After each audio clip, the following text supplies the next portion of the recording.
খালা বলল, কেউ আবার আসতে পারে, তাড়াতাড়ি কাজ করেন।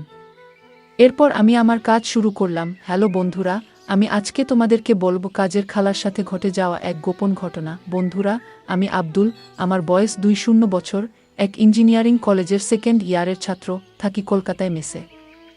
আমার শখ গিটার বাজানো। আমাদের মেসে এক কাজের খালা আসে, সকাল বিকালের খাবার বানানো, ঘর পরিষ্কার করা, এইসব করে তারপর 10টার মধ্যে বেরিয়ে যায়। আজকে এই গল্পটি তাকে নিয়েই। খালার নাম রোকিয়া, বয়স 30 এর কাছাকাছি হবে। প্রথম থেকেই খালার সঙ্গে বন্ধুর মতোই ব্যবহার করি। খালাও আমার অনেক খেয়াল রাখে। খালাকে নিয়ে খারাপ কোনো চিন্তা করিনি কখনো, কিন্তু একটা ঘটনার পর আজ আমাদের দুজনের মধ্যে যৌন সম্পর্ক গড়ে উঠেছে। সেই ঘটনাটাই আজ বলবো।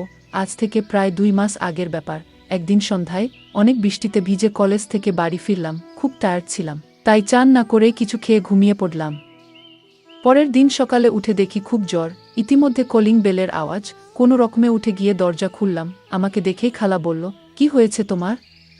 শরীর খারাপ নাকি? মুখ চোখের এরকম অবস্থা কেন? আমি বললাম, হ্যাঁ, একটু জ্বর হয়েছে, আজকে কলেজ যাব না। তুমি একটু ঝোল ভাত করে দাও। খালা বলল, আচ্ছা, বলে ঘর পরিষ্কার করতে লাগল। একেই জ্বর, তারপর কোমরে বেশ ব্যথা করছিল। খালা বলল, তোমার কোনো চিন্তা নেই, আমি তোমার খেয়াল রাখবো এই কুদিন, বলে আমাকে উল্টো করে শুয়ে কোমরে মাসাজ করতে লাগলো। আরাম লাগাতে আমি কিছুক্ষণের মধ্যে ঘুমিয়ে পড়লাম। খালা কতক্ষণ মাসাজ করেছে জানি না। ঘন্টা 2 পরে ঘুম ভেঙে দেখি খালা তখন যায়নি। বলল, রান্না করে রেখেছি, খেয়ে নিও। আমি যাই এবার, বলে খালা চলে গেল। ওই দিনটা রেস্ট নিলাম। পরদিন রবিবার, জ্বর সেরে গেল। সকালে খালা এসে জিজ্ঞাসা করল, শরীর ঠিক আছে কিনা? আমি বললাম, হ্যাঁ, কালকে তোমার যত্নে সুস্থ হয়ে উঠেছি। খালা হাসল। তারপর কাজ করতে লাগলো। এরপর থেকে লক্ষ্য করেছি, আমার চোখাচোখি হলেই খালা হাসে। কেমন কামুক হাসি! আমি এতদিন যেগুলো ভাবিনি, সেসব চিন্তা আমার মাথায় আসতে শুরু করলো। খালার দিকে ভালো করে দেখতে শুরু করলাম। এরপর থেকে খালার সাথে আমার অনেক ফ্রি কথা হয়। তার মেমোরিতে আমি খারাপ ভিডিও দিয়ে দিতাম, খারাপ পিকচার দেই। খালা দেখে কিছু বলে না। একদিন ডাক দিয়ে বললেন, জানিস, আমাদের ওই পাড়াতে একটা মেয়ে ভাড়ায় থাকতো, তার খারাপ ভিডিও বের হয়েছে। বললাম, কোথায় দেখি? মোবাইলে দেখলাম রিসিভ ফোল্ডারে। আমি বললাম, কে দিছে এটা? খালা বলল, মেস মালিকের ছোট ভাই। আমি বললাম, আপনার না ভাই হয়, আপনি তার থেকে কেমনে নিলেন? খালা বলল, আমি জানি না, সে মোবাইলটা চাইল, আমি দিলাম। পরে দেখি এটা রান্নাঘরে দেখলাম। আমি খালাকে বললাম, খালা, একদিন যে বলেছিলাম আপনার কাছে শিখব, শিখাবেন না? তিনি বলল, কি শিখবি? আমি বললাম, স্বামী স্ত্রীর মাঝে যা হয় তাই। শুধু একবার দিবেন, যা খেতে চান খাওয়া। খালা বলল, এসব করতে পারবো না। এমনি ফ্রিভাবে কথা বলি, কিন্তু খারাপ কাজ করতে পারবো না। আমি কান্নার মতো করে বললাম, আমি কিন্তু মরে যাব যদি না দেন। যদি নাই দিবেন, তবে কেন আমাকে এত আদর করেন? সবসময় ডাকেন, মাছের বড মাথাটা আমাকে দেন, বলে চলে আসলাম। সেদিন থেকে খালাকে ইমোশনাল ব্ল্যাকমেল শুরু করলাম। সেদিন দুপুরে ভাত খেলাম না। তাকে দেখিয়ে ভাতে জল ঢেলে দিলাম। সারাদিন কথা বলল না। রাতে গেলাম রান্নাঘরে। খালা বলল, ভাত খেলি না কেন দুপুরে? বললাম, এমনিতেই মন ভালো না তাই। খালা বলল, নাম্বারটা দেন, রাতে কথা বলবো। আমার নতুন একটা নাম্বার তার মোবাইলে মজনু নামে সেভ করে দিলাম। রাত 10টার সময় মিসকল দিল। আমি মেসের বাইরে আসলাম। তারপর কল দিলাম, বললাম, কি বলবেন? তিনি জানালো আমাকে যে আমি কেন পাগলামি করতেছি। খালা বলল, সে বিবাহিত, তার একটা 2 বছরের ছেলে আছে। আমি বললাম, শুধু একবার দিলে কি হয়?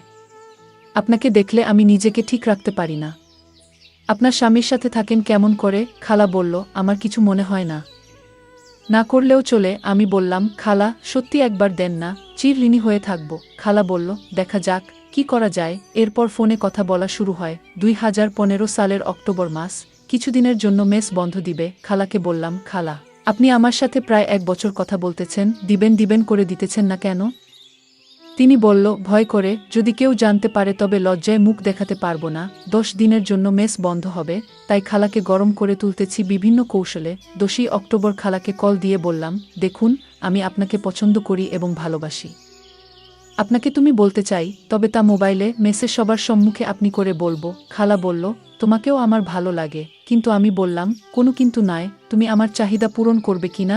খালা বলল, করব, কিন্তু কোথায়? আমি বললাম, তোমার এলাকা, তুমি জায়গা নির্ধারণ করো। অবশেষে খালা টপ গিল। কিন্তু মেসে এসব করার সময় ও জায়গা হচ্ছে না। 15ই অক্টোবর কলেজ মাঠে আওয়ামী লীগের সমাবেশ হবে, এটার সুযোগ নিতে হবে। 14ই অক্টোবর রাতে খাবার পর খালা যখন বাড়ি যাবে তখন আমি রান্নাঘরে আসলাম, দেখি তিনি বাড়ি যাবার জন্য রেডি হচ্ছে, কোনো কথা না বলে চারিদিকে এক নজর দেখে নিলাম।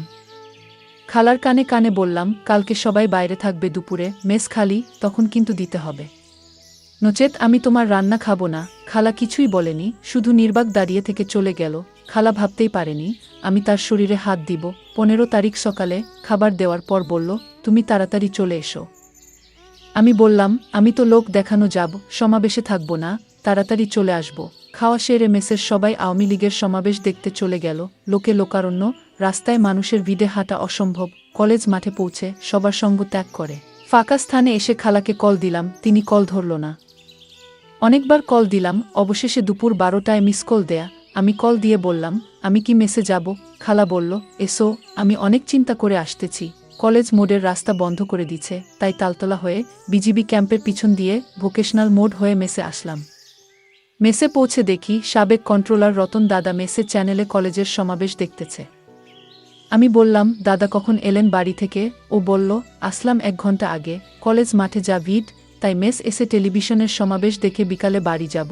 আমি বললাম, দেখেন, আমি আমার রুমে গিয়ে খালাকে কল দিলাম। খালা রিসিভ করলে আমি বললাম, জানু তুমি বলো কেন যে রতনদা আসছে? খালা বলল, আসছে তো কি হয়েছে, এত অস্থির হও না, আজকে তোমাকে দিব, কথা দিলাম। আমি বললাম, কি করে দেবে? খালা জানালো, তোমার চাহিদা পূরণ করব রাতে, তুমি তৈরি থেকো। আমি বললাম, কেমনে, কখন দিবে, কোথায় দিবা? খালা বলল, সন্ধ্যা 7টার সময় তুমি মেসের পাশের পুকুর পাড়ের ঝুপে গিয়ে আমায় ফোন দিবা। আমি বললাম, আচ্ছা। আমি সন্ধ্যা 6:30-এ রান্নাঘরে গেলাম, খালাকে বললাম, মনে আছে তো? আর মাত্র 3 মিনিট বাকি আছে, আমায় মিস কল দিবেন, আমার মেসে থাকার দরকার নাই, বাইরে আছি। 7টার সময় কল দিলাম। খালা বলল, আরেকটু সবুর করো, তরকারি রান্না বসায় দিয়ে যাচ্ছি, একটু অন্ধকার হোক। আমি 1 ঘন্টা যাবৎ ঝুপে বসে মশার কামড় সহ্য করছি। 7:30 এ খালা কল দিল। আমি কেটে কল ব্যাক করলাম। তিনি বললেন, কোথায়? আমি বললাম, ঝোপের আড়ালে, শীঘ্র আসো। 5 মিনিট পর খালা আসলো। আমি তাকে টেনে ঝোপের আরও আড়ালে নিয়ে গেলাম। তিনি শরম পেয়ে বলল, আজ না, পরে আর একদিন হবে। আমি খালা শুনলাম না। খালা বলল, কেউ আবার আসতে পারে, তাড়াতাড়ি কাজ করেন এবারে। আমি খারাপ কাজ করা শুরু করি। কিছুক্ষণ পর মজা নেয়া হয়ে গেলে আমি ওখান থেকে চলে যাই। খালা ও তার কাজ চলে যায়। আমি ওখান থেকে মেসে না গিয়ে দোকান গেলাম। একটা চানাচুর প্যাকেট আর একটা জর্দা দিয়ে পান নিলাম খালার জন্য। 10 মিনিট পর মেসে গিয়ে খালাকে দিলাম। দেখি খালা লজ্জা পাচ্ছে, আমিও লজ্জা পাচ্ছি। এরপর থেকে 2 বছর পর্যন্ত আমরা মজা করতাম, তারপর আমি মেস চেঞ্জ করে নেই। যাই হোক, আজকের ভিডিওটি এই পর্যন্ত। যদি আমাদের ভিডিওগুলি ভালো লাগে তাহলে লাইক, কমেন্ট এবং শেয়ার করুন। আর সবার আগে ভিডিও পেতে আমাদের চ্যানেলটাকে সাবস্ক্রাইব করুন এবং পাশে আসা বেল আইকনটি অল করে দিন।